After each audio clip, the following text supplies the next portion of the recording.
Maraming nagtatanong kung saan daw 'to makikita. Saan daw makikita yung mga sign of dollars.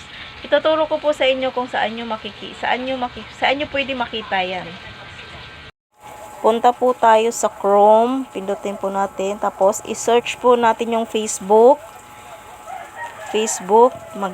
tapos ayan, tapos mag-login ho tayo dito, Facebook, ayan, tapos mapupunta tayo dito sa ating profile, pindutin natin yung picture profile natin, yung sa taas. Tapos, mapupunta na tayo dito. Pindutin natin yung dashboard. Sa gilid, itong dashboard. Pindutin natin. Tapos, naglo-loading.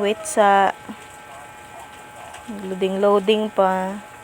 Mahina. Ayan, mapupunta na tayo. Hanapin natin yung business site. Meta business site. Pindutin natin yan. Tapos, mapupunta tayo dito. Ayan, hanapin naman natin yung content. Ayan, pindutin natin yung content. Tapos, mapupunta na tayo dito. Ayan. Nandito na tayo.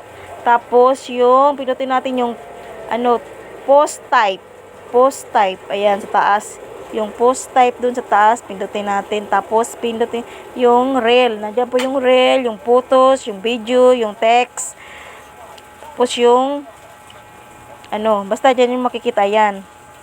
Ayan na siya. Dito nyo makikita yung mga sign of dollar. Ayan. Dito natin siya makikita. Ayan. Thank you for watching. Sana nakatulong sa inyo itong aking video.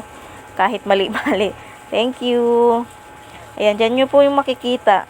Lahat. Ayan. Thank you. Thank you for watching.